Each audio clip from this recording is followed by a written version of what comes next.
The Austin Montego has always been one of my favourite British cars ever since I was a child. Now I actually own one, it's been a bit of a roller coaster of emotions, plenty of ups, plenty of downs. Many things lived up to my expectations I had when I was a kid, but many things also fell a little bit short. So why don't we talk about all of those different things in my now nearly 1 year of ownership of an Austin Montego?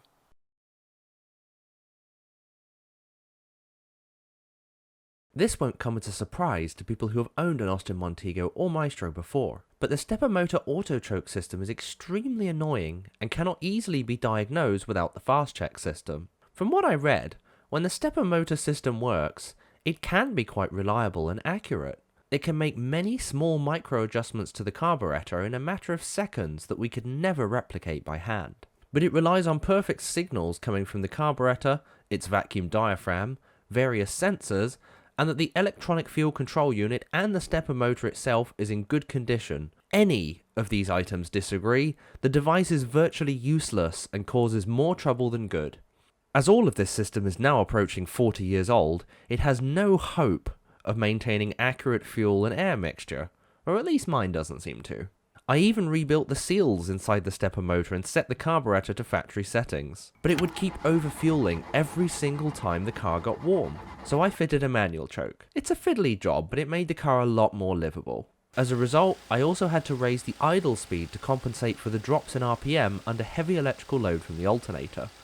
The stepper motor, of course, would have regulated the engine speed for me if it was working properly.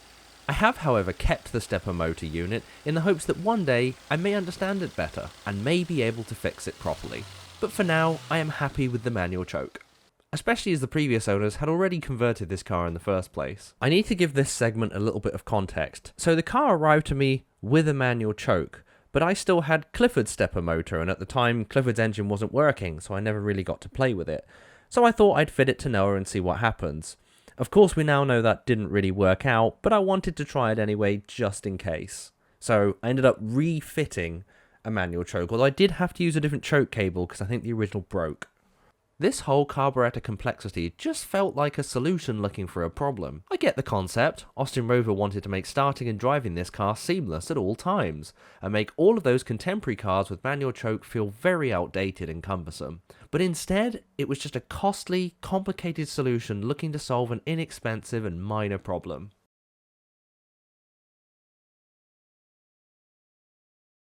This is genuinely one of my biggest gripes with this car.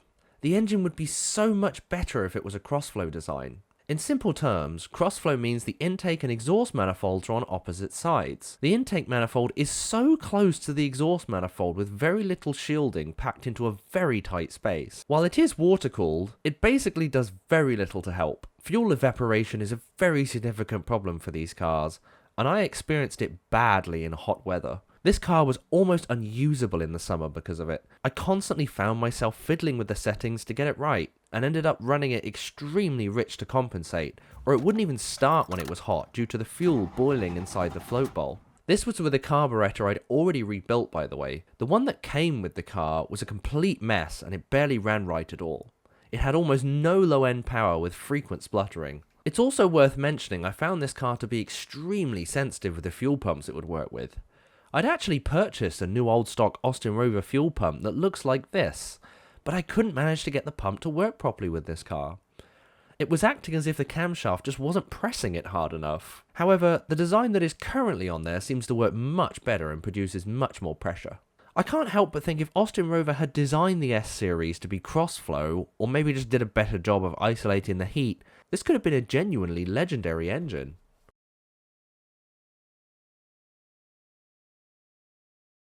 I don't know what it is about these systems, but this closed breather system can really suffer in the cold and end up creating a sludge inside the oil fill tube, which is unpleasant to clean out and can also cause rust to this tube as well, not to mention blockage of the oil system if not regularly addressed. Speaking of blockage, the can at the bottom of the engine has a metal gauze in it, and it has a habit of rusting out and depositing the metal contents into the oil pan, which can block the main oil pickup. I believe this might have actually happened to Clifford's original engine as it began to suffer oil pressure issues suddenly after running it for a while. I believe this was a sorted problem on the later cars, but Rover Group also removed the 1.6 from the lineup in the last years of production, so who knows if that's true or not. As a result, those later 1.6 S-Series Montegos are quite hard to find, probably not helped by the reputation they gained in the 1980s.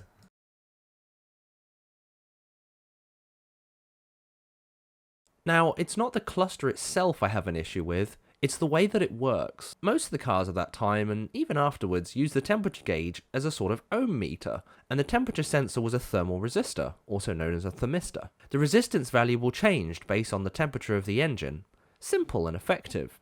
While that is still the case with this car, as it still uses a thermal resistor, it instead runs the temperature gauge through the electronic fuel control unit. Why does it need to do this, you ask? I assume it's a consequence of the ECU needing to know the temperature of the engine for the Autochoke operations. The downside of this, of course, is that the ECU is still essential, even after you have done a manual choke conversion. What's worse is that this gauge can malfunction if something goes wrong with the ECU. Something I'd actually experienced with Clifford's gauge, and I had to source an entirely new ECU to sort the issue. The early ECUs are said to have a bit of a habit of overheating, which I could believe as these run very hot during operation. Perhaps that's what fried Clifford's fuel ECU. Not the best failure mode when it's stuffed up behind the glove box with next to no airflow.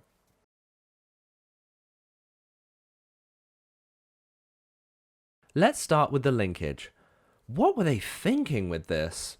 Now, I'm no engineer, but the fact they bolted a very janky gearbox linkage to the steering rack and made it so fiddly to adjust just to the point you can get it to select the gears properly, it's as if they put the 020 VW gearbox in this car as a way of boxing themselves into a corner and just seeing if they could design their way out of it. The pinch bolt that you have to adjust will forever haunt me in my nightmares. The one benefit of the linkage design is that it's pretty easy to refurbish all of the bushings and the selector rods in situ, but that feels more out of necessity than it does for ease of repair. But there's no escaping that the gear change just feels bad. Notchy, scrapey, and always feels like it's about to snap the next time you change a gear. It also hates going into reverse sometimes. I can only hope that the PG1 gearbox on the other cars felt much better, because this is just not good.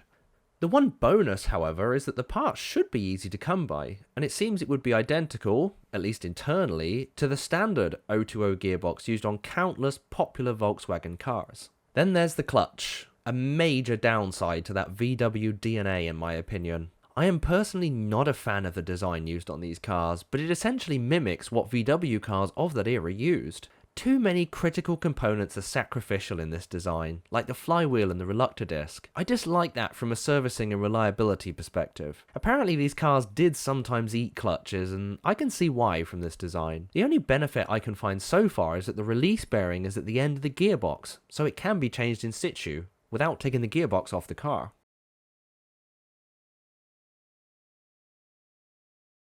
Austin Rover products at this time were known for this switchgear.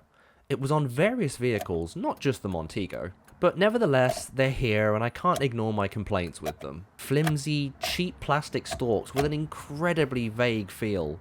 Not to mention the major Achilles heel, that hazard switch. It has a tiny spring inside that tracks into little grooves on the plastic hazard switch body. They also suffer with contacts going bad. It's all just notorious for breaking, and I have experienced a few of them myself. The switches on the stalks also don't feel the nicest, but the switch placement is at least quite ergonomic.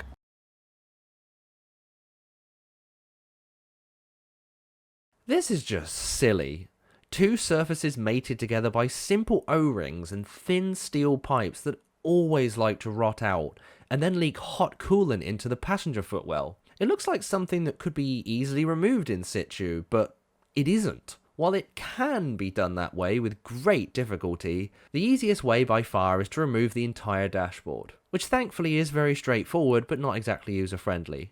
I understand removing the dash for heater servicing is not something unique to the Montego, but if the design was better, it probably wouldn't be necessary.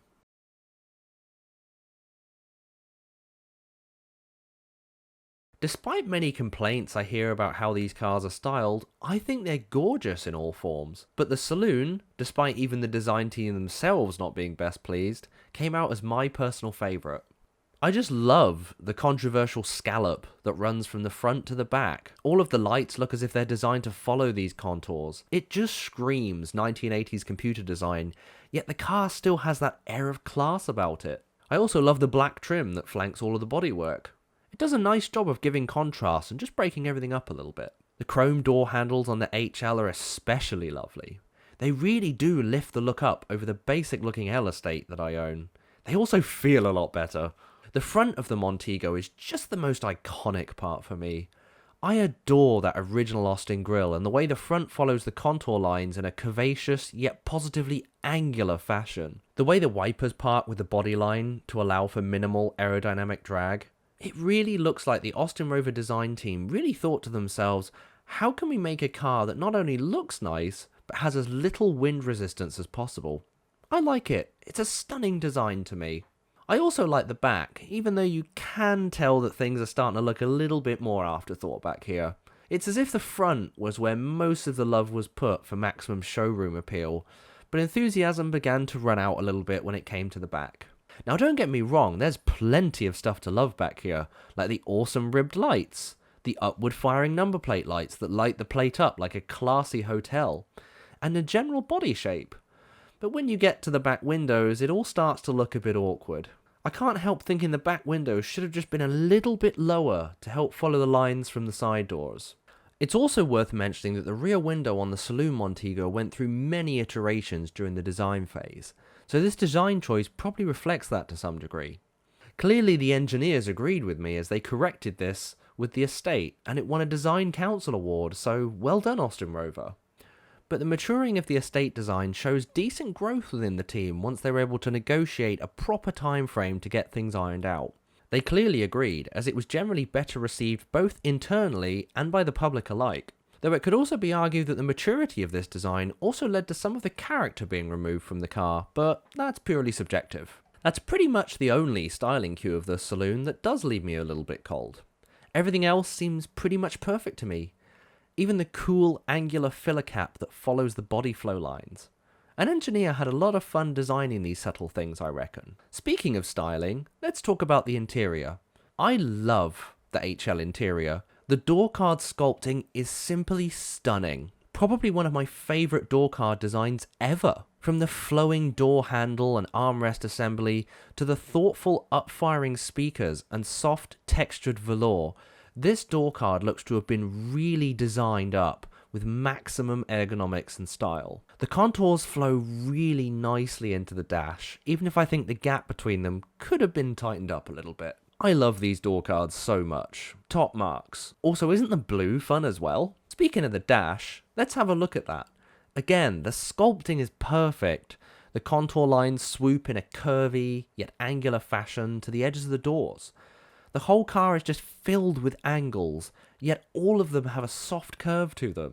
Austin Rover said this was the car that put the driver first, and we can really see that with how the controls are laid out. Heated controls, fog lights, heated rear window, and on the Estate and Maestro, rear wiper switches, all right there within a short throw from the steering wheel. Clearly laid out controls on the stalks with backlighting on these early cars, but they did sadly take the backlighting away later on. The radio binnacle is also a nice little spot. Underneath the Montego badge, which reminds me of higher end cars like Jaguars and Daimlers, but the binnacle has a down-firing light to make sure you can see what you're doing in the dark. It even lights up the storage bins below. Love this feature. Everything should have this. You can really tell that this interior was not only designed by people who genuinely wanted a car that did exactly what they wanted, but passionate engineers which also did fun things like lines in the gauge cluster. The interior is probably one of the Montego's strongest wins. The seats are comfortable and very generously padded across the model range, with a very good driving position from the time.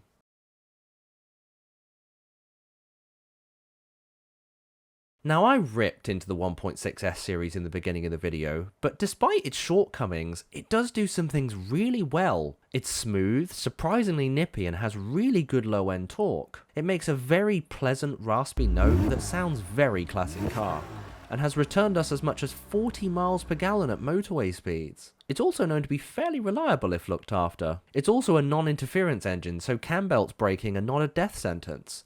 though I recommend just doing them anyway if you're not sure because they're just so easy to do.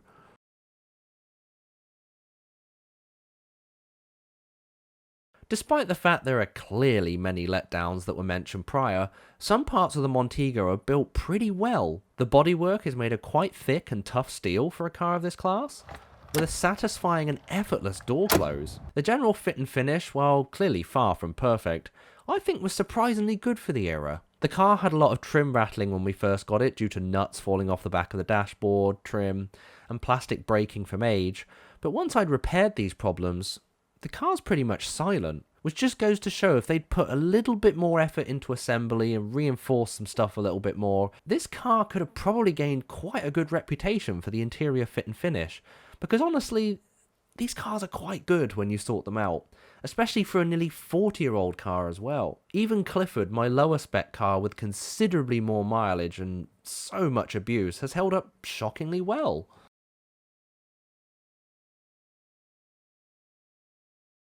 While British Electrics get a lot of grief, justified and not, everything critical on both of my Montegos still works great. Yes, I had to fix the autostat on the heater system and clean up some contacts, but I don't really consider any of these issues particularly unique to the Montego. Every older car will suffer to some degree at some point later in life.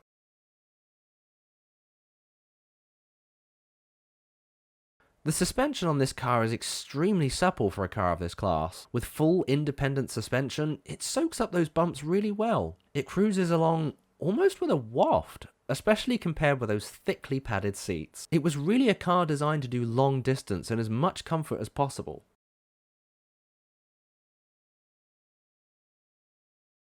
Some people criticise that the boot's too shallow, but I found it to be huge. You can get so much in there, sometimes even more than we can get into the boot of the Rover 75.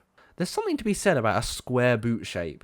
What's also thoughtful is that the seats fold down 60-40 split, so you can carry quite long things in this car. That was sometimes a bit of an unusual feature for a saloon. They even gave you a surface to put drinks, notepads and such on, so you can use it like a mobile office. Perfect for that 1980s business executive on the go. It's also worth mentioning the very spacious storage bays underneath the boot as well. I often use it for tools and spare parts.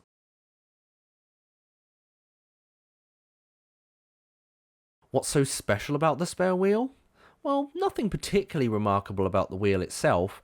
It's more the handy sling for pulling the spare wheel towards the edge of the boot lip. Why doesn't everything have this? Do you know how cumbersome it is to pull that great big wheel out of the boot of Rexy, the Rover 75? If it had those slings, it would be so much easier.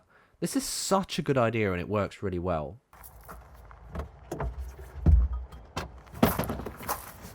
Okay, so maybe I exaggerated a little bit about the difficulty of getting the wheel out of the boot of the 75, but having the slings would still be nice to have and make it a lot easier.